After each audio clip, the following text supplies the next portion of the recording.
네, 오늘은 사도행전 14장 말씀을 보도록 하겠습니다. 점점 지명이 이름이 좀 많아지죠. 네, 많아지는데 다시 한 번 더 정리를 해볼 필요가 있습니다.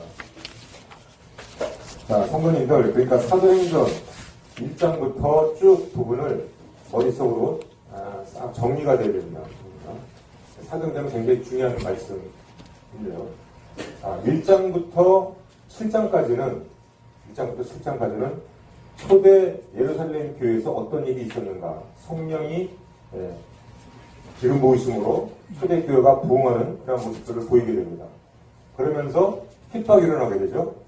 핍박이 일어나게 됩니다. 그래서 사도행전 8장 이 부분이 이제 어떤 터닝 포인트를 갖게 되는데, 이 사도행전 8장에서 보면은 스테반이 죽음이 나와요. 스테반이 죽음이 나오고, 이제 8장에는 어떤 부분이 나타나는 거니, 많은 핍박받은 그리스도인들이 흩어집니다. 기억나시죠? 네. 디아스포라가 일어나는 것이죠.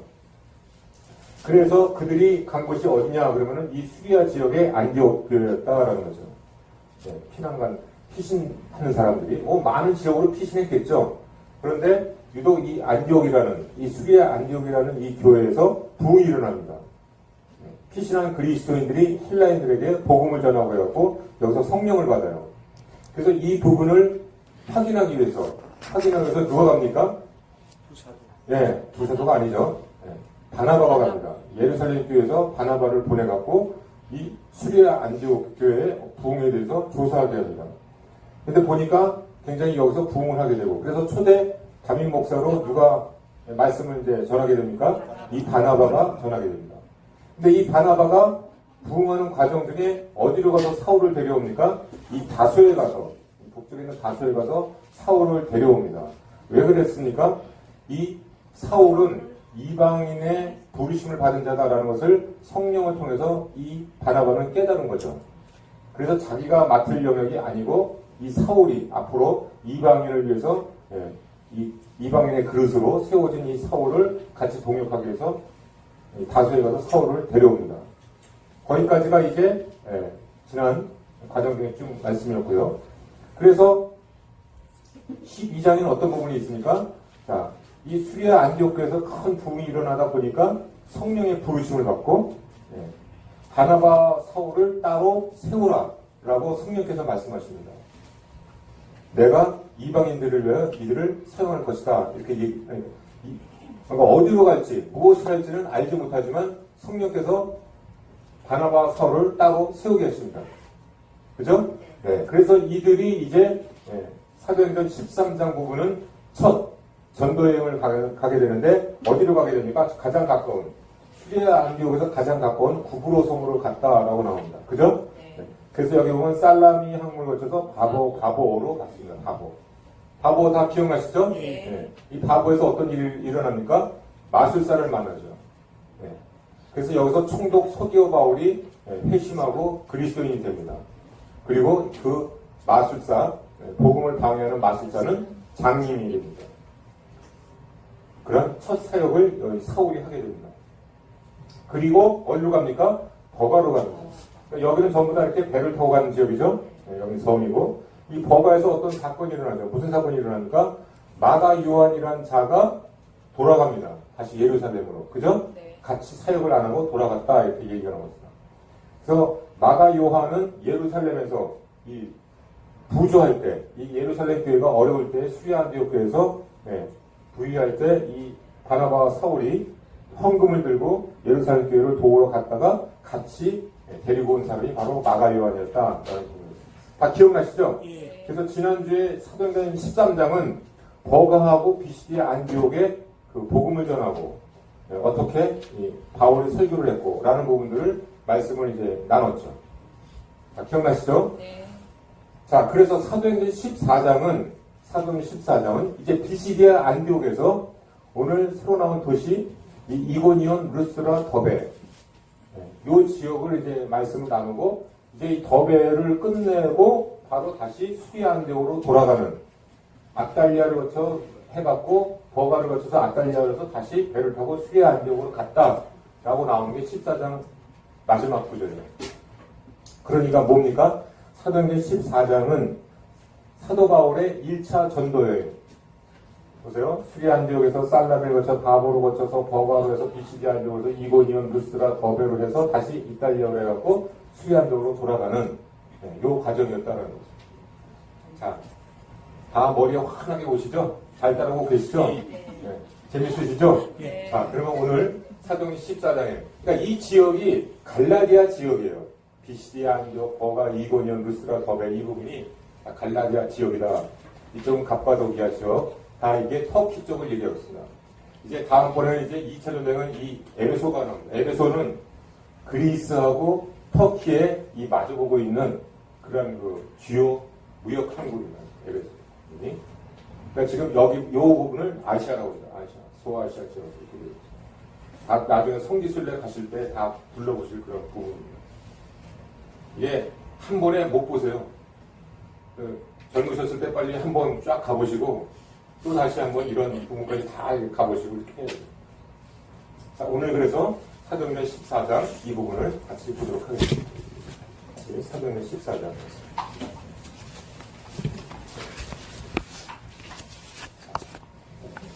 이제 이들이 비시디아 안디옥에서 누가?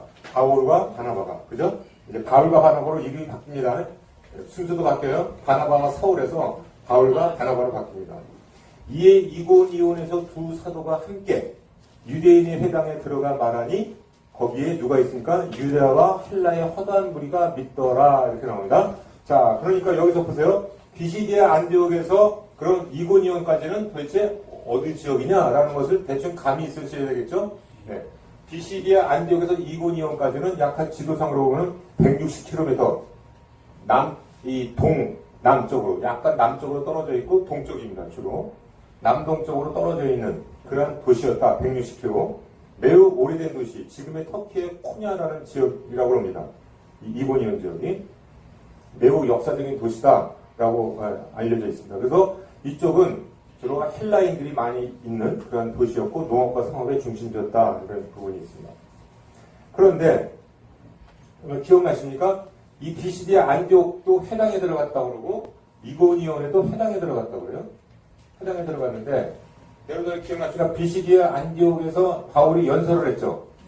네, 연설할 때 주로 어떤 말씀을 갖고 연설을 했어요? 13장 바로 뒷부분이니까 보세요. 꼭 까먹으셨어요? 네. 자, 여기 말씀 보면은 비시디아 안디옥에서 16절 말씀 바울이 이스라엘 사람들과 및 하나님을 경외하는 사람다 들으라 그러잖아요. 네? 15절 말씀 보면 율법과 선지자의 글을 읽으니 회당장들이 사람을 보내 물어 이르되 형제들아 만일 백성의 권한만 있거든 말하라. 그러니까 회당장이 바울에게 형제들에게 야 형제들아 백성들에게 할 말 있으면 해봐. 그랬더니 16절 말씀에 백성이 일어나고 쭉 인용하는 말씀이 쭉 이제 나오는 거잖아요. 지난주에 우리 같이 나눴잖아요. 다 잊으셨어요? 네. 뭐라고 얘기했습니까? 자, 이스라엘 사람들아 들으라. 우리 조상들을 택하시고 광야에서 너희들의 소행을 참으시고 다윗을 왕으로 세우시고 시편 둘째 편에는 뭐가 있었고 이 33절 말씀 또 다른 시편에는 이런 말씀이 있었고 이렇게 구약을 인용해 가면서 이 말씀을 전했다 이 말이에요. 네? 그러니까 여기 왜 그랬습니까? 이스라엘 사람들과 및 하나님을 경외하는 사람들아 대상이 누굽니까? 네. 아주 하나님을 잘 믿는 하나님을 경외하는 그런 사람들을 대상으로 했기 때문에 어느 정도 이 사람들은 구약에 대해서도 알고 있었고 나름대로 어떤 종교성을 갖고 있었던 이런 사람이었다 이 말이죠. 그런데 지금 이 이고니온 14장 부분을 보면은 두 사도가 함께 유대인의 회당에 들어가 말하니 거기에는 누가 있었을까? 유대인도 있었고 헬라인도 있었어요.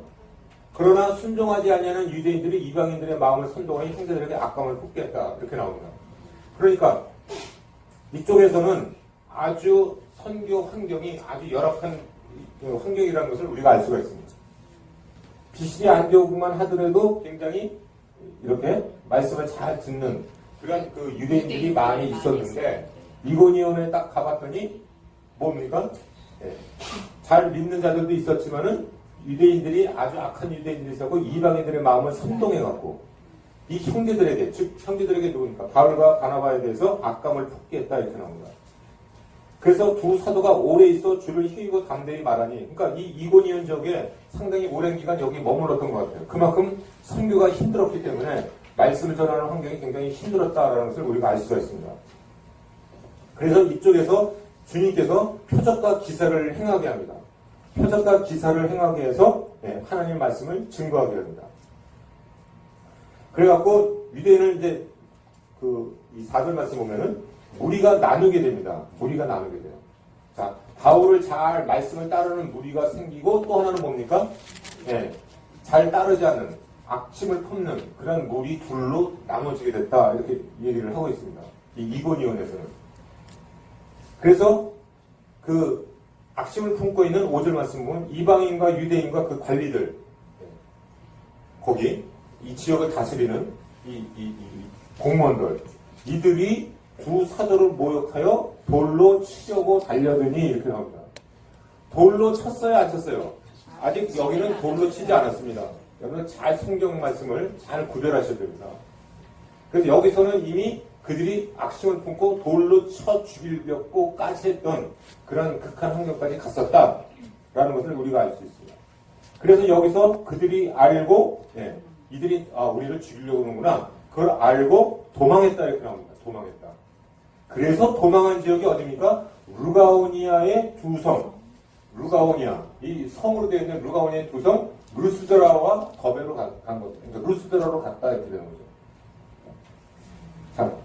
잘 따라오고 계시죠? 네. 루스드라.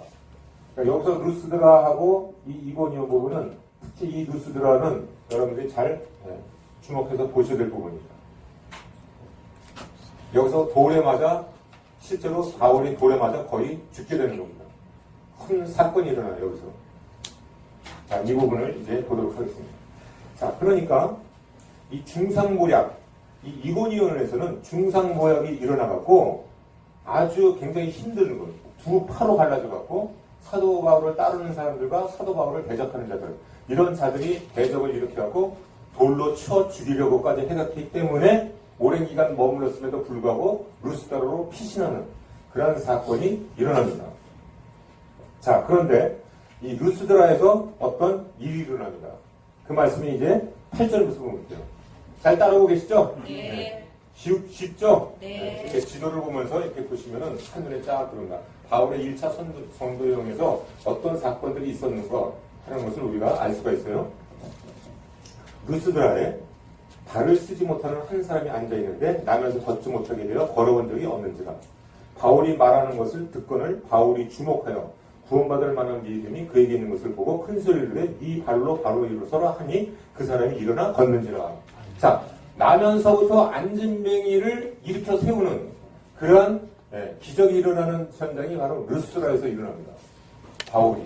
그럼 성도님들 여기서 기억나는 사건, 비슷한 사건 생각나는 거 있지 않습니까?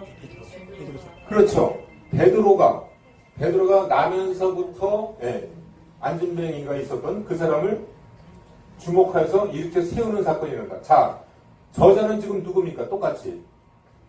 누가예요. 누가가 지금 베드로가 안진뱅이를 일으켜 사건을 기록했고 지금 바울도 이 루스드라에서 안진뱅이를 일으켜 세우는 그 사건을 기록하고 있어요. 그런데 아주 이 누가는 의사로서 이 일어난 사건을 관찰을 아주 예민하게 한 사람이라고 했죠. 그렇지 않습니까? 네. 이분이 베드로가 이렇게 안진뱅이를 이렇게 세운 것과 바울이 안진뱅이를 이렇게 세운 것이 동일시하고 있는 것을 우리가 알 수가 있습니다. 동일시하고 있다. 무슨 근거로 동일시하고 있는 것을 알 수 있느냐? 보세요. 사도행전 3장 1절. 베드로가 안진뱅이를 이렇게 세웠던 그 구절로 돌아보겠습니다. 사도행전 3장. 자, 이만큼 저와 여러분들은 성경을 이 묵상을 하고 보실 때 굉장히 예리하게 깊숙이 보셔야 됩니다. 그냥 일어난 사건으로 하나하나 이렇게 베드로는 이런 사건이 있었다. 지식적으로 바울도 루스드라에서 안진뱅이 이렇게 세웠다. 이렇게 봐도 우리에게 남는 게 없어요. 과연 이 기적이 누가 하신 것이며 이런 어떤 의미가 있는가라는 것을 누가는 성령의 감동으로 이걸 본 것이죠. 보세요. 3장 1절. 거의 똑같은 용어를 씁니다. 이 누가가. 자, 2절 말씀 보세요. 나면서 못 걷게 된 이들, 사람들이 메고 이렇게 나오죠? 베드로 요한이 성전에 올라갈 때 나면서부터 못 걷게 되니. 자, 지금 사도행전 14장에서도 나면서 못 걷더니 그냥 못 걷게 되었다라고 얘기할 수도 있어요.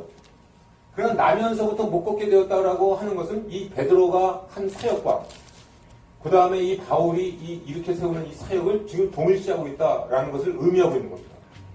자, 4절 말씀도 보세요. 베드로가 요한과 더불어 주목하여 이르되, 안진뱅이를 주목하여 이렇게 얘기를 합니다. 이 단어가 나오죠? 자, 그러면은 사도행전 14장 보세요. 14장에 보면은 9절 바울이 주목하여 이렇게 나오죠? 네, 바울이 주목하여. 나면서부터 안진뱅이 이렇게 나옵니다. 그죠? 네. 자, 그러니까 이 누가는 나면서부터 걷지 못하는 자, 주목하여 이런 것들을 봤을 때 사람만 다른 거예요. 사람만. 신적 치유의 대행자가 베드로였다, 바울이었다. 이것만 구별하는 거지. 이 모든 일을 한 거는 누가 했다?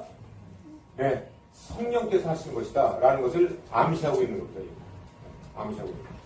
그러니까 주목하고 그 다음에 또 어떤 나면서부터 걷지 못한 이런 완전히 불가능한 이런 것들을 다 행하신 분은 바로 인간 베드로와 인간 바울이 아니고 바로 성령께서 하셨다라는 것을 암시하고 있는 겁니다. 이 누가가. 그렇기 때문에 동일한 단어를 써가면서 이 누가가 이 글을 지금 쓰고 있다라는 것을 우리가 알아야 됩니다. 그러니까 사람만 틀려진 거예요. 베드로냐 바울이냐. 자, 그래서 곳곳마다 베드로가 한 사역과 바울이 한 사역을 거의 동일시하게 하고 있습니다. 시간 관계상 다 찾아보진 않겠어요. 지금 절름발이를 나면서부터 안진뱅이를 고치는 이 사건, 사도행전 3장 1절에서 8절, 사도행전 14장 8절에서 12절 동일시하고 있고요. 또 두 사람, 베드로와 바울이 사탄을 사칭하는 사람을 처리하는 과정, 사도행전 8장 18절에서 24절, 사도행전 13장 4절에서 10절 거의 똑같게 이것을 다루고 있습니다. 또 기적적으로 감옥에서 벗어난 거, 사도행전 12장 5절에서 10절 베드로, 그 다음에 앞으로 나올 사도행전 16장 25절 29절 바울이 감옥에서 풀려난 거, 다 성령께서 하시는 걸로 지금 동일시하게 보고 있습니다. 또 두 사도가 다 죽은 사람을 살린 거, 사도행전 9장 40절, 사도행전 20장 12절. 또 두 사람 다 특이한 기적들을 행하는 것, 사도행전 5장 15절 16절, 사도행전 28장 8절. 아주 많은 구절이 베드로가 그 이전에 했던 것들, 이것과 바울이 했던 것을 다 동일시하게 하고 있습니다. 그러니까 사람만 틀려진 것이다. 사람은 그것을 역사하신 분은 누구시다? 성령이시다. 라는 것을 우리가 이 말씀을 통해서 우리가 알아야 됩니다. 자, 이제 이 안진뱅이가 이제 이 성령의 능력으로 이렇게 세월 받습니다. 그러다 보니까 자, 베드로일 때는 무리들의 반응이 어땠어요? 응? 사도행. 완전히 그냥 다 까먹으셨어요? 자, 보세요. 성전에서 성전 입구에서 그 안진뱅이가 일어나갖고 얼른 뛰어들어갑니까? 성전으로 뛰어들어가잖아요. 그래서 사람들이 믿어야 안 믿어요? 그래갖고 이 사람들이 예수 그리스도의 이름으로 내가 이렇게 절름발이가 나왔다 이렇게 얘기하고 있습니다. 잘 믿질 않았어요. 베드로가 할 때. 근데 바울이 할 때 보세요. 그러니까 무리들의 반응은 틀리다. 군중들의 반응은 틀리다라는 거예요. 똑같은 성령께서 역사하신다고 그래갖고 사람들의 반응도 똑같습니까? 아닌 거예요. 그러니까 여기서 우리가 알 수 있는 것은 사람들의 반응은 우리가 그렇게 신경 쓸 필요가 없는 거예요. 자, 그러면은 이 루스드라에서 안진뱅이가 일어났을 때에는 치유 역사가 일어났을 때 어떤 반응이 일어났느냐라는 거죠. 그랬더니 난리가 났습니다. 11절 말씀은 무리가 바울이 한 일들을 보고, 여기 성경은 무리라고 합니다. 무리들, 군중 무리들이죠. 루가오니아 방언으로 소리질러 이르되 신들이 사람의 형상을 우리 가운데 내려오셨다. 와, 우리가 평소 섬기는 신이 사람의 형상으로 왔다. 이렇게 해요. 그래서 바나바는 제우스 신이다. 이렇게 평을 했고요. 제우스. 여러분들 많이 들으셨죠? 네, 그리스의 그 신화에 나오는 제우스 신. 그 다음에 이 바울은 누구로 했습니까? 헤르메스. 헤르메스. 헤르메스 많이 여성분들 아시죠? 좋아하시죠? 그거. 응? 명품백 헤르메스. 다 이 신들 이름에서 따온 거거든요. 그러니까 바울과 바나바는 전부 다 이 신들로 해갖고 막 그냥 그러면 이 사람들 이 루스드라 사람들은 그럼 평소에 어떠한 미신적 행위를 했었느냐? 이러한 신들한테 제우스 신이나 그 다음에 헤르메스 신들한테 소를 끌고 오고 화환을 끌고 와서 거기서 경배를 했던 자들이에요. 그런 자들이다 보니까 바울과 바나바가 인간의 형상으로 해서 내려왔다. 응? 이렇게 여기고 그 앞에다가 그냥 소를 끌고 오고 화환을 끌고 와서 이제 예배를 드리려고 그러는 거예요. 그러니까 바울과 바나바가 얼마나 당황했겠어요. 깜짝 놀랐겠어요. 응? 그러니까 그 당시만 하더라도 지금 이 루스드라에는 이러한 종교적 배경이 있었다는 것을 이 바울은 몰랐단 말이죠. 근데 사람들이 막 그냥 와서 막 제사제를 지내려고 하니까 바울이 깜짝 놀래갖고 야 이 사람들아 이게 뭐 하는 짓이야 이렇게 되는 거죠. 그래서 14절 말씀 보면 두 사도 바나바 바울이 듣고 옷을 찢고 무리 가운데 뛰어들어가서 소리 질러 이렇게 나옵니다. 그래갖고 이르되 여러분이 여갖고 여기서도 간단하게 루스드라에서도 바울이 설교를 합니다. 설교를. 자, 그래서 저는 여기서 또 하나의 중요한 포인트를 갖습니다. 여러분들 복음을 전할 때는 어떻게 합니까? 앵무스처럼 다 똑같게 해요. 어떤 배경이 다른데도 불구하고 예수님 믿으세요. 그런 거 그렇습니다. 근데 바울은 절대로 그렇게 하진 않았다라는 것을 우리가 여기서 깨달을 수가 있습니다. 자, 어떤 이 복음 전하는 대상이 누구냐라는 거에 따라서 내용이 틀려요. 내용이 틀려. 그러나 주제는 같아. 주제는 예수 그리스도의 복음이야. 그래서 전하는 방법의 말은 틀려. 그러니까 맞춤식으로 대응했다는 것을 우리가 알 수가 있습니다. 그러니까 우리도 복음을 전할 때 그 대상에 대해서 맞춤식으로 대응을 해야 돼요. 자, 보세요. 비시디의 안디옥에서는 어떻게 설교를 했습니까? 이 대상이 누구예요? 구약도 잘 알고 있고 하나님을 잘 믿는 유대인들이란 말이에요.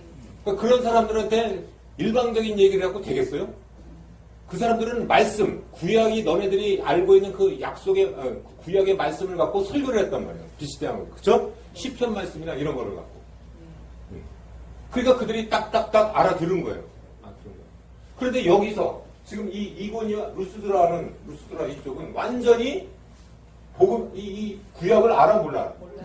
여기는 지금 뭐 이 하나님의 말씀이라는 것은 전혀 모르는 완전히 이교도들이란 말이야. 이교도들. 그냥 이런 제우스 신, 그다음에 헤르메스 신 이런 데다가 그냥 막 이렇게 우상 숭배했던 그런 미신들을 믿는 잡신들을 믿는 그런 사람들이었단 말이야. 그럼 그 사람들한테 야 이 사람들아 시편 말씀 봐봐. 뭐 말씀 봐봐. 그러면 알아들어 못 알아들어. 모세오경 말하고 그러면 알아들어 못 알아들어. 못 알아듣는 얘기를 갖고 복음을 전하면 되겠어요 안 되겠어요? 안 되는 겁니다. 그래서 여기 이런 사람들한테는 바울이 어떤 내용으로 복음을 전했는가라는 것을 우리가 주의 깊게 봐야 돼요. 그러니까 우리가 성경을 볼 때 이런 아주 예리한 눈으로 이 말씀을 묵상을 해야 돼요. 자, 보세요. 그래갖고 이제 이르되 15절 여러분이 어찌 이런 일을 하느냐 우리도 여러분과 같은 성경을 가진 사람이다. 여러분에게 복음을 전하는 것은 복음을 전합니다. 복음을 전하는데 이런 헛된 일을 버리고 이런 사람들한테 제사 지내는 이런 헛된 짓들 버리고 아주 일방적인 얘기를 합니다. 일방적인 얘기. 알아들을 수 있는 얘기. 그들이 접할 수 있는 거. 그게 뭡니까? 천지와 바다와 그 가운데 만물을 지으시고 살아계신 하나님께로 돌아오게 합니다. 근데 지금 뭘 얘기하는 거야? 야, 이 사람들아. 그러니까 이 잡신들을 믿는 사람들은 누구냐면, 야, 봐봐. 천지, 자연, 바다. 이거 지으신 분이 하나님이야. 이런 말씀을 지금 하고 있는 거죠. 그거 알아들을 수 있어요? 없어요? 알아들을 수 있는 거예요. 아, 바다 몰라요? 자연 몰라요? 나무 몰라요? 꽃 몰라요? 아주 그냥 초보적인, 상식적인 이런 얘기를 지금 하고 있는 겁니다. 아마 비시디아의 안디옥에다가 천지를 지으신 하나님인 너희들을 뭐 이렇게 얘기하면은 야, 우리를 뭘로 보고 그래 이거? 그거 우리 다 알아. 이렇게 얘기했겠죠. 그죠? 하나님께서 다 이 우주 만물을 창조하신 거 다 알잖아요. 그 유대인들은. 근데 이 사람들은 이 우주 만물을 누구냐? 라는 거에 대해서 이제 얘기를 하고 있는 겁니다. 자, 그러나 그 다음에 보세요. 17절. 그러나 자기를 증언하지 아니하신 것이 아니니 곧 여러분에게 하늘로부터 비를 내리시고 결실기를 주시는 선한 일들을 하사 음식과 기쁨으로 여러분의 마음에 만족하게 하셨느니라 하고. 아주 쉽죠. 복음이. 무슨 얘기를 하는 거예요? 하늘로부터 비를 내려서 너희들에게 결실하게 해서 음식 먹고 너희들의 기쁨으로 해서 마음에 만족하게 하신 분이 바로 하나님이시다 라고 얘기하는 거예요. 이게 복음이에요. 그러니까 자, 전하는 내용은 틀리지만 여기에는 지금 뭐가 함유돼요? 주제가 뭐예요? 하나님이 주시는 복. 그게 바로 뭐예요? 복음. 예수 그리스도를 통한 복음. 그러니까 너희들이 이렇게 먹고 마시고 이렇게 만족하고 기쁨으로 살 수 있는 것은 하늘에서 비를 내리시고 이런 분이 바로 누구시다? 하나님이시다. 그러니까 이런 일을 멈춰야 된다. 사람에게 제사 지내고 이런 잡신들에게 제사 지내는 것을 멈춰야 된다. 이런 얘기를 하고 있는 거예요. 이렇게 했더니 겨우 무리를 말려서 자기들에게 제사를 못하게 했다. 이렇게 나옵니다. 18절 말씀. 그런데 유대인들이 안디옥과 이고니온에서 와서 자 보세요. 여기 그럼 안디옥은 누구를 어디를 얘기해요? 비시대 안디옥. 그 다음에 이고니온. 지금 바울은 어디에 있어요? 루스드로로 피신했잖아. 우리가 막 두 표로 나눠져갖고. 근데 이 극성맞은 유대인들이 비시대 안디옥하고 이고니온에서 또 쫓아온 거예요. 바울 일행을. 쫓아와갖고 루스드라에서 와서 무리를 또 충동시킵니다. 충동시켜. 응? 지금 막 이렇게 복음을 전하고 있는 바울과 바나바는 무리를 충동시켜갖고 그들이 돌로 바울을 쳐서 그러니까 여기서는 실제로 돌로 바울을 치는 사건이 일어납니다. 자, 여기서 주목할 사건이 있어요. 자, 위로 올라가서 14장 5절 말씀 보세요. 자, 이고니온에서는 어떻습니까? 유대인과 이방인과 유대인과 그 관리들이 두 사도를 몰까요? 돌로 치려고 달려드니. 그러니까 이고니온에서는 돌로 쳤어 안 쳤어요? 안 쳤어요. 돌로 치려고 해갖고 아이고 에크몬이 나오려고 이고니온으로 루스드라로 피신했는데 루스드라에서는 이 비시대 안디옥하고 이고니온에서 온 그 유대인들이 충동질을 해갖고 이방인들을 충동질을 해갖고 실제로 돌로 쳐버리는 이런 사건이 일어납니다. 사람이 돌로 맞으면 어떻게 돼요? 이거 기절해요. 한번 좀 맞아보실래요? 사람이 돌로 쳐 죽이는 거는요, 아주 참담한 극형입니다. 자, 이게 무슨 재판하고 나서 뭐 돌로 쳐 죽였어요? 아니죠? 자, 이거는 돌로 쳐 죽였다는 완전 폭력, 린치를 간 겁니다. 재판도 없이. 그래서 그들이 돌로 바울을 쳐서 죽은 줄로 알고 질질질 끌고 갑니다. 근데 질질질 끌고 갔을 때 제자들도 따라간 거예요. 바울과 바나바를 따르는 제자들도. 그래갖고 둘러섰을 때 바울이 일어납니다. 자, 여기서 중요한 부분. 자, 제가 갖고 있는 유인물 3페이지를 보세요. 여러분들 돌로 쳐맞아 죽는 사람 중에 누가 생각납니까? 스테반이죠. 자, 바울도 실제로 그래서 스테반처럼 돌로 맞았어요. 과연 그럴 때 바울이 돌로 맞아 죽을 때 과연 어떤 생각을 했을까? 라는 것도 한번 묵상해야 될 부분이죠. 스테반처럼 하늘이 열리는 것을 관객을 보았을까? 라는 것도 궁금하고요. 굉장히 지금 어떤 또 고백을 했을까? 스테반은 죽으면서도 어떤 고백을 했어요? 예수님과 같은 그런 기도를 했었죠. 지금 바울은 그런 부분은 하나도 안 나옵니다. 돌로 맞아 거의 죽었다. 라고 얘기해요. 그러니까 실제로 죽을 뻔한 거죠. 근데 어떤 학자들은 이거를 실제로 죽었다가 부활했다고도 얘기하고 있습니다. 왜 그러느냐? 신학적 근거에서 그런 얘기를 하는 거예요. 그래서 루스드라에서 돌로 맞아 죽은 이 사건, 돌로 맞은 것은 큰 의미를 갖고 있습니다. 사도 바울은 그래서 후에 자기의 이 복음서에 고린도전서나 디도서나 여러 말씀 가운데 내가 돌로 한번 맞았고 라는 부분을 아주 강조하고 있습니다. 그 부분을 살펴볼 필요가 있어요. 오늘 이 루스드라에 있는 이 사건을 통해서 자, 고린도후서 11장 25절 말씀을 같이 보세요. 고린도후서 11장 25절. 네. 자, 사도 바울이 어떻게 고행을 하였어요? 3번 태장 맞고, 태장 여러분들 아죠? 거의 죽기 전까지 때리는 게 태장입니다. 3번 맞았어요, 태장을. 그리고 한 번 돌로 맞고, 이렇게 한 번 돌로 맞았어요. 이 한 번 돌로 맞았다라는 사건이 어디서 일어난 사건이에요? 루스트라에서 일어난 사건이에요. 루스트라에서 일어난 사건. 그러니까 굉장히 중요한 이 지역입니다, 이 지역. 자, 갈라디아서 6장 17절 말씀 보세요. 갈라디아서 6장 17절. 갈라디아서 6장 17절. 이후로는 누구든지 나를 괴롭게 하지 마라. 내가 내 몸에 예수의 흔적을 지니고 있느라. 예수의 흔적이라는 게 뭐예요? 예수의 지금 십자가. 아시겠어요? 이 못에 박힌 거, 가시멜류가 쓴 이런 흔적이 있지 않습니까? 예수님의 몸에는. 마찬가지로 내 몸에도 예수의 흔적이 있다라고 지금 얘기하는 고백이 바로 이런 것들이에요. 그러니까 돌로 맞은 흔적, 채찍에 맞은 태장으로 맞은 흔적, 이런 것들을 얘기하고 있는데, 뭐, 그냥 어떤 고난을 받아서 어떤 흔적 그런 정도가 아니고 거의 죽었던 흔적을 얘기하고 있어요. 예수님은 못자국이 있는 것이고, 이 사도 바울은 돌로 맞아 죽은 흔적이 있는 거예요. 그럼 어떤 학자는 왜 정말로 죽었었다, 그런데 부활했다라는 것을 얘기하느냐, 그 근거가, 그 말씀의 근거를 어디서 얘기를 하고 있냐면은, 고린도후서 12장 1절에서 4절 말씀을 두고 얘기를 하고 있습니다.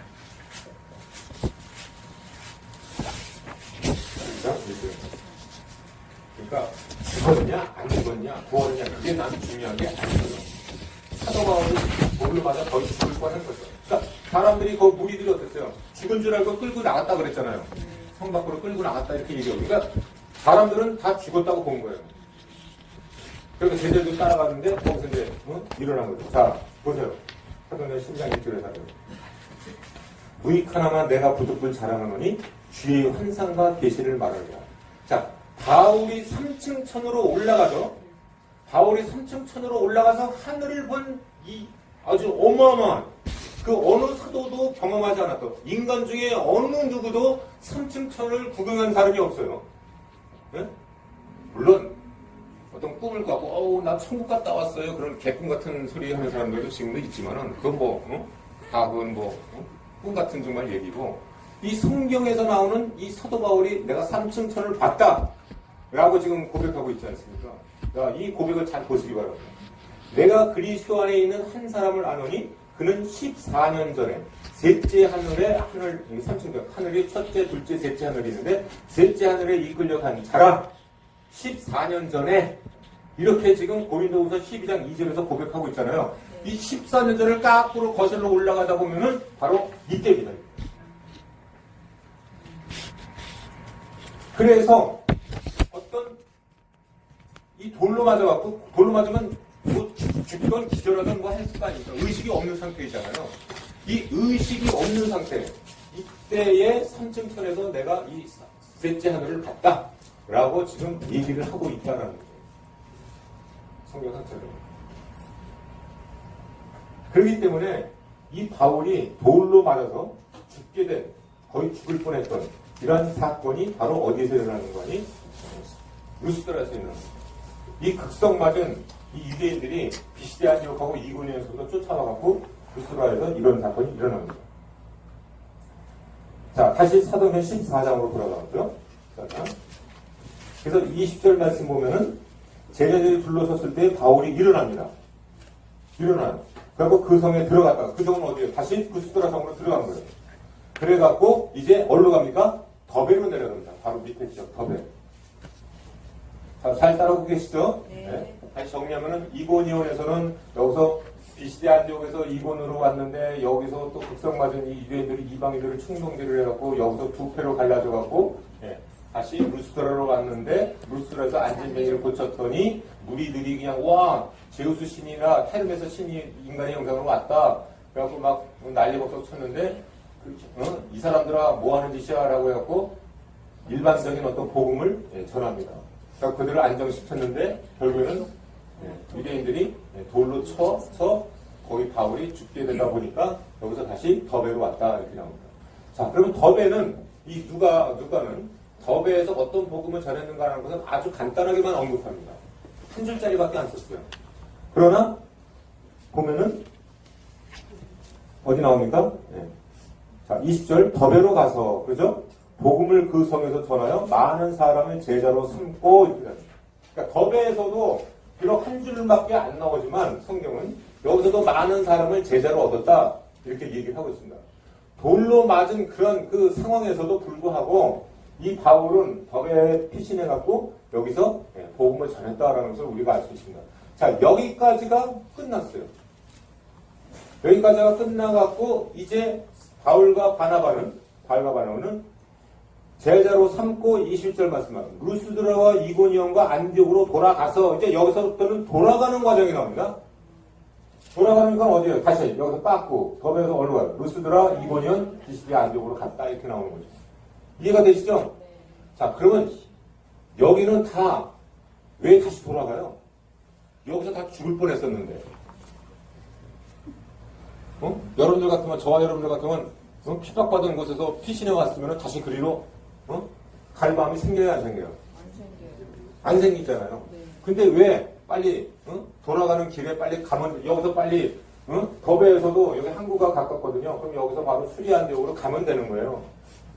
수리안대옥으로 가면 되는데 이 바울과 바나바는 그렇게 하지 않고 다시 거슬러서 루스라, 이고니온, 피시디아, 안디옥으로 갔다 이렇게 나온다고요. 성경은. 왜 갔어요? 돌아가는 게 왜 다시 돌아갑니까? 이게 중요한 포인트예요. 이게 중요해요. 자, 그게 바로 22절의 말씀이 나옵니다. 왜 갔는가라는 거예요. 20절. 자, 같이 읽어볼까요? 제자들의 마음을 굳게 하여 이 믿음에 머물러 있으라 권하고 또 우리가 하나님에 들어가려면 많은 환난을 겪어야 할 것이라 하고 23절. 각 교회에서 장로들을 택하여 금식기도 하며 그들이 믿는 주께 그들을 위탁하고 비시디아 가운데로 지나서 담빌리아에 이르러 말씀을 보관수전하고 이탈리아로 가서 그래서 배를 타고 수리아 안디옥으로 다시 돌아갔다 이렇게 얘기합니다. 그러니까 여기서 중요한 왜 갔느냐, 왜 다시 이렇게 거슬러서 갔느냐라는 것이 성경에 분명히 나와 있습니다. 왜 그런 거예요?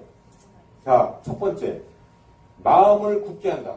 그 다음에 믿음 안에 머물러 있으라. 믿음 안에 머물러 있으라.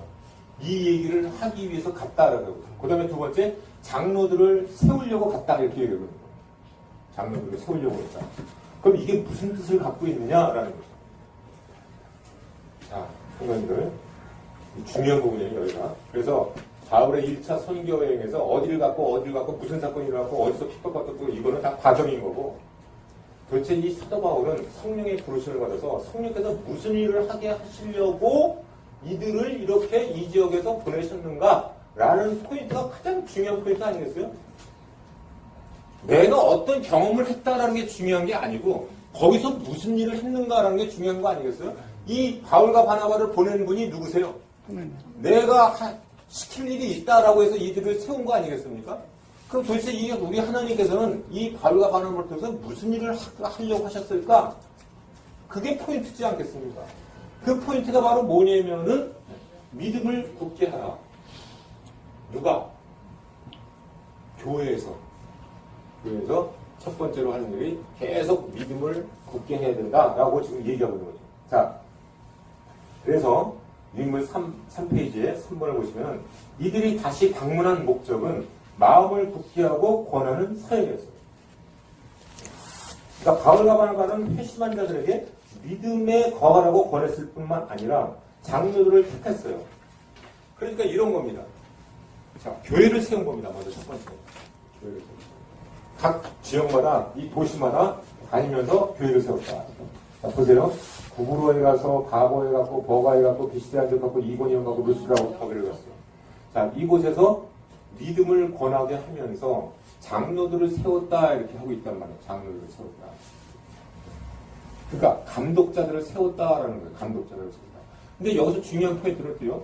이 사도 바울은 아주 중요 도시만 갔습니다. 중요 도시. 가장 번화한 도시만 가는 거예요.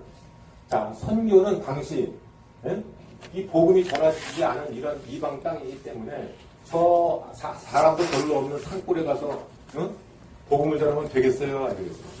안 되는 거예요. 그러니까 이 우리 기독교는 사람이 바글바글 한 데에 가서 복음을 전하는 겁니다. 저 땡중들처럼 저기 아무도 없는 산속에 가서 선자가 수행하는 게 우리 기독교가 아니에요. 아시겠습니까? 우리 하나님의 말씀은 사람에게 역사하는 부분이기 때문에 그러면 당연히 사람이 바글바글 한 데 가서 우리를 전해야 되는 거예요. 아시겠죠?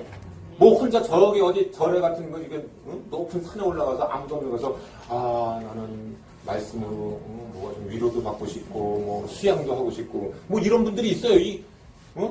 절에 갈까 교회 갈까 뭐 어디를 갈까 이렇게 하는데 왜 그럴까 마음에 좀 위안을 받고 우리 기독교는요 그런 게 아닙니다. 이 하나님의 말씀은 우리는 이 말씀을 들고 어디를 가야 됩니까? 세상 속으로 가야 되는 겁니다. 세상 속으로. 할렐루야. 아멘. 이 그래서 복음을 전하는 곳에 하나님의 능력이 나타나고요. 거기서 평안과 나타나고 힘이 나타나는 것이지 혼자 이 말씀 들고 저 산 속에 올라간다고 그러고 이렇게 되는 게 아니에요. 그때나 지금이나. 아시겠어요? 그래서 말씀을 굳게 하고 권해서 말씀을 계속 굳게 해야 된다. 한번 가르쳐갖고 되는 게 안 된 거예요. 그러니까 안 된 거예요. 왜 다시 이 위험한 적을 거슬러 갑니까? 그 당시에 말씀을 전했던 그 사람들의 믿음을 굳게 하기 위해서 갔다 이렇게 얘기하고 있는 거예요. 뿐만 아니고 그들을 지속적으로 자기들은 이제 떠날 거 아니겠습니까? 그럼 이제 니네들이 알아서 이제 믿음 생활해. 이게 아니고 감독자로 세웠다. 여기서 이 장로들을 세웠다라는 게 나온단 말이에요. 장로들을 세웠다. 그래서 나중에 이 장로의 자격, 집사의 자격이 나오죠. 예? 디모데후서의 말씀을 이따 찾아보겠습니다. 그때 장로들을 세웠다라는 부분이 이 장로의 자격에 대해서 얘기하고 있는 거예요. 그러니까 이 여기서 장로의 자격, 그 장로들을 세웠다라는 부분은 어디 외부에서 지금처럼 어떤 목사님들을 우리 초청할 때 우리가 알지도 못하는 어떤 목사님이 띡 와갖고 우리를 가르치는 게 아니고 무리들 중에서 그 교회들 중에서 믿음이 이렇게 신실한 사람들을 장로들을 세워라라고 얘기한 거예요. 근데 그 사람들이 할 일은 바로 뭡니까? 이 사도 바울이 가르친 거, 이 말씀을 그대로 계속 전하면서 이 성도들의 믿음을 굳게 하는 거, 이거를 하게 하는 거, 이거. 다시 거슬러 가서 지금 바울이 지금 그 일을 했다라고 지금 얘기를 하고 있는 겁니다. 그래서 사도행전 14장 23절 말씀 보면은 각 교회에서 장로들을 택하여 그들이 믿는 주께 그들을 위탁하고 이렇게 나옵니다. 장로들에게 그러니까 뭘 위탁한 거예요? 성도들을 위탁했다 이렇게 나온 겁니다. 이 양들을 맡아 잘 양육해라 라고 사도 바울이 그 장로를 택해서 이렇게 했다. 그러니까 여기서 장로를 택했다라고 하니까 장로는 단수예요, 복수예요? 복수입니다. 그러니까 그 당시에 그 교회를 치리하고 다스리는 분들은 담임 목사 한 사람이 아니고 어떤 외부에서 오는 담임 목사가 아니고 그 회중에서 믿음이 좋은 사람들 여럿을 세워서 그들을 통해서 이 말씀을 굳게 하는 그런 일을 하게 하셨다라는 것을 우리가 알 수 있습니다. 이거 지금 누가 하시는 거예요? 성령께서 하십니다. 바울을 통해서. 그러니까 하나님의 뜻은 그러니까 여기서 분명히 우리가 알 수 있죠. 그때나 지금이나 하나님의 뜻은 우리 성도들 가운데에서 충성된 사람들이 서로 모여서 서로 믿음을 권면하고 믿음을 굳게 하는 일, 이게 지금 하나님이 원하시는 일입니다. 할렐루야. 아멘. 분명하시죠? 아멘. 내가 얘기하는 겁니까? 아니죠. 사도행전을 통해서 성령께서 하시는 일을 지금 보고 계시는 겁니다. 자, 이 뜻에는 어떤 뜻이 들었냐? 위탁했다라는 뜻은요, 이제 내가 할 일은 끝났다라고 얘기하는 거예요. 그럼 누가 하시는 거예요? 이 선교는 누가 하시는 거예요? 하나님이 하시는 거예요. 그러니까 내가 떠나도 이 믿음은 이 바울은 내가 떠나도 이 위탁한 사람들을 통해서 성령 하나님께서 이 계속적으로 이 사역을 이끌어 가실 것이다 라는 믿음이 있었기 때문에 이 장로들에게 위탁하고 간다라고 얘기하고 있는 거예요. 그러니까 철저하게 이 사도 바울은 선교 여행을 하면서 철저하게 하나님께서 하시는 일이라는 것을 전제로 깔고 내가 아니면 안 됩니다 이게 아니고 충성된 사람들을 세우면 또 떠나고 충성된 사람을 세우면 또 떠나고 교회를 세우고 감독자는 이런 얘기가 나오는 거예요. 감독자. 그러므로 감독은 누구예요? 책망할 것이 없으며 한 아내의 남편이 되며 절제하며 신중하며 단정하며 나그네를 대접하고 가르치기를 잘하며 가르치기를 잘하며 라고 얘기하고 있죠. 누가? 감독자들.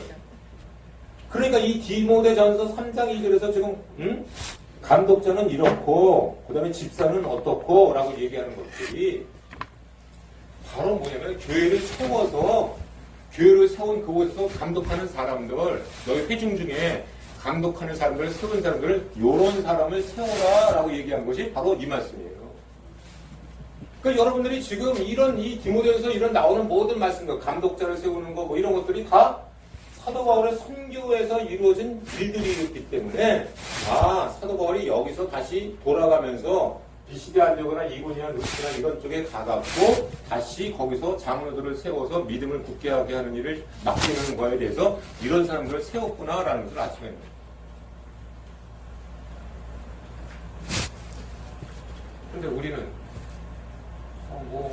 교회에서 장로 뽑는데 또 이 구절을 또 사용해갖고 그냥 장로들은요 이거는요 지금 빨리 우리가 열방 끝까지 땅 끝까지 가서 교회를 세우면서 그곳에 이런 충성된 사람들을 해갖고요 이런 사람들을 감독자로 지금 세워야 되는 거예요. 좀 제대로 말씀을 접목해야 돼요. 지금 물론 지금 장로 뽑는 이 말씀을 적용시킬 수는 있겠죠. 그러나 지금 이거는 이 하나님의 이 교회를 세워나가는 이 부분을 지금 우리는 얘기하고 있는 거예요. 그래서 가르치는 은사가 굉장히 중요해요. 디도서 1장 9절 말씀 보면은 그 디도서 1장 9절. 이쁜 말씀에 가르치면 그대로 지켜야 하려니 이는 능히 바른 교로 보며 거슬러 말하는 자를 책망하게 하려 합니다. 자, 이 바로 말은 뭐냐면은 그레데성 여기 나오는데 나중에 디도를 세워요. 여기다 목회자 디도를 세우는데 디도에게 또 부탁한 말이 바로 이 말씀입니다. 감독자를 세운 디도에게 하는 말씀. 이 교회의 이 담임 목사 이 디도에게 이렇게 지금 가르치는 은사에 대해서 또 지금 강조하고 있는 거예요. 자, 네 번째는 뭐냐? 정리하겠습니다. 교회를 세웠고요. 그 다음에 가르치고 말씀을 전파하고 가르치고 믿음에 거하는 양육을 하게 했고요. 이를 위해서 감독자, 장로들을 세웠고요. 그 다음에 중요한 부분은 하나님의 신실하심에 맡겼어요. 자, 이게 무슨 얘기냐면은 모든 일은 누가 하시는 것이다? 성령께서 하시는 것은 아주 온전한 그 믿음을 갖고 있습니다. 내가 아니면 안 된다가 아니고 이것은 다 성교는 하나님께서 하시는 일이다. 할렐루야. 그래서 23절 말씀 보면은 각 교회에서 장로를 택하여 금식하며 그들이 믿는 주께 그들을 위탁하고 있다는 거야. 주님께 그들을 위탁했다 이렇게 나와요.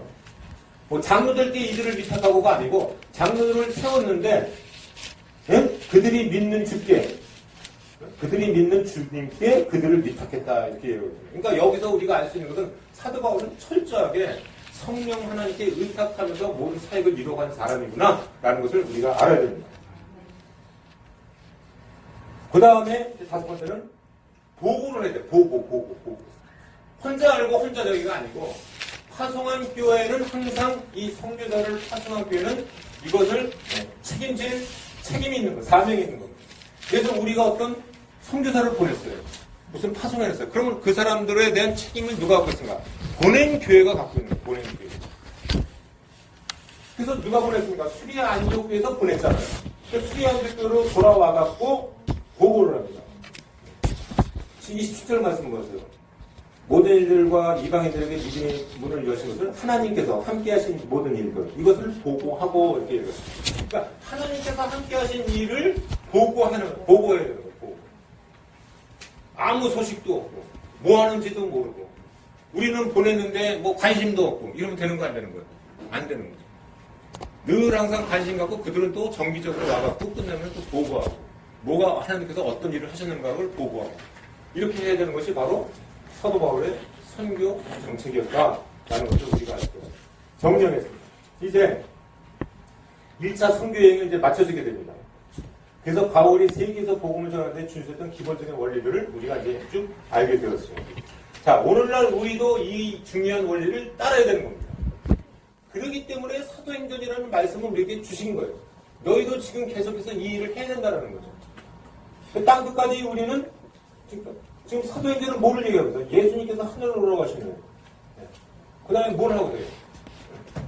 이 지상사역과 또 하늘에서 천상사역을 지금 하고 계신 거. 이것을 지금 기록하고 있다라고 얘기하고 있지 않겠습니까?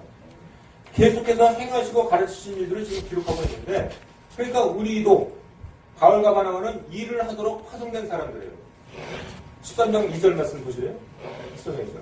주를 섬겨 금식할 때에 성령이셔 내가 불러 일을 시키는 일을 위하여 바나바와 사울을 따라 세우라 하시니. 그러니까 바나바와 바울도요, 서울도요, 간 이유는 성령께서 내가 할 일을 위해서 따라 세우라 이렇게 얘기하신 거죠. 바울이 가고 싶어서 간 거예요? 누가 뭐 등 떠밀어서 간 거예요? 아니잖아요. 자, 그러니까 여기서 중요한 거예요. 우리도 하나님이 시키시는 일을 금식하는 거하고 기도하는 가운데 찾아서 하나님이 시키시는 일을 하는 게 가장 중요한 겁니다. 할렐루야. 우리 각자에게는, 또 우리 양문교에게는 하나님께서 시키시는 일이 분명히 있을 줄 믿습니다. 네. 여러분들 그 일을 찾으셨습니까? 아유, 나는 피곤하니까 이제 안 할래요. 아우, 난 그건 못하겠어요. 그건 지 생각이고. 그게 하나님의 뜻인지 난지는 잘 모르겠고. 이렇게 하면은 대나무도 안 하고 있고. 아닌 거예요. 그러니까 이 부분은 비록 바나바와 바울에 대한 적용되는 것이 아니고, 우리 교회 각자 모두에게, 하나님이 시키시는 일을 하는 게 사도행전이다. 할렐루야. 하나님이 시키시는 일은 바로 뭐냐? 내가 직장에서, 교회에서, 또 가정에서 도대체 하나님이 시키시는 일이 뭐냐? 라는 것을 알려면 먼저 이렇게 금식하고 기도해야 된다는 거죠. 안디옥교회도, 수리아 안디옥교회도 금식하고 기도하는 가운데 성령의 부르심을 받습니다. 그러니까 내가 하나님의 뜻을 분별하려면은 항상 금식하고 기도하는 것을 하는 거죠. 마찬가지예요. 이제 베드로와 바울이 떠납니다. 바나바와 바울이 떠나요. 떠나서 또 각 지역마다 가면서도 내가 무슨 일을 해야지라고 알고 갔겠어요? 어디 지역을 가야지라고 해서 갔겠어요? 그냥 금식하고 기도하는 가운데 성령의 부르심을 깨닫게 돼서 그런 일을 한 줄로 믿습니다. 네. 기도하다 보니까 장로들을 세워야 되겠구나. 기도하다 보니까 또 이 믿음에 굳게 권해야 되게 해야 되겠구나. 여기는 또 교회를 세워야 되겠구나. 이런 등등등 모든 일련의 일들이 다 하나님이 시키시는 일들을 해나간 것이죠. 이것을 구분하려고 생각하려면 우리가 금식하고 기도하는 것에 하면은 성령께서 날마다 때마다 우리에게 필요한 것들을 알게 해주실 줄 믿습니다. 네. 이것이 우리가 따라야 할 저는 사도행전이라고 보고 있어요.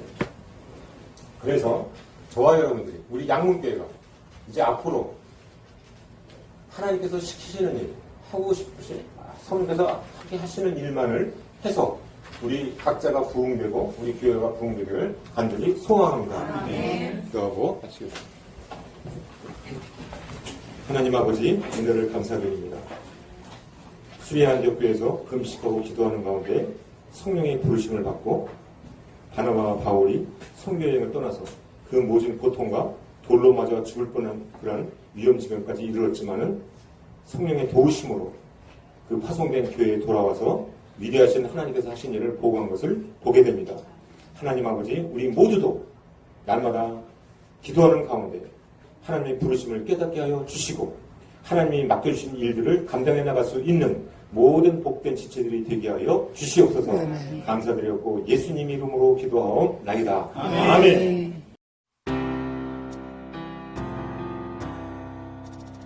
약한 나로 강하게 가난한 날 구하게 눈먼 날 볼 수 있게 주 내게 행하셨네.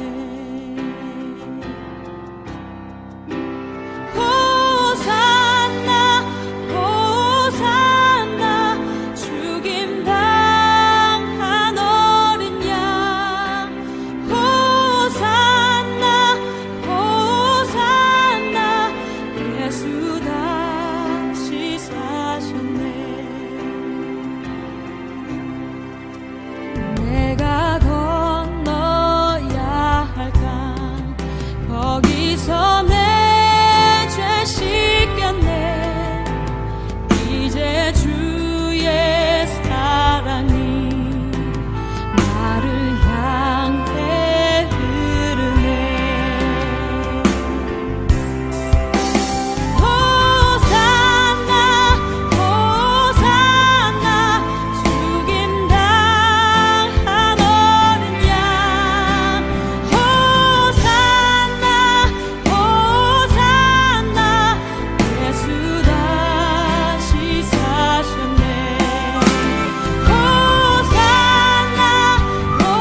주가 나를 일으키셨도다.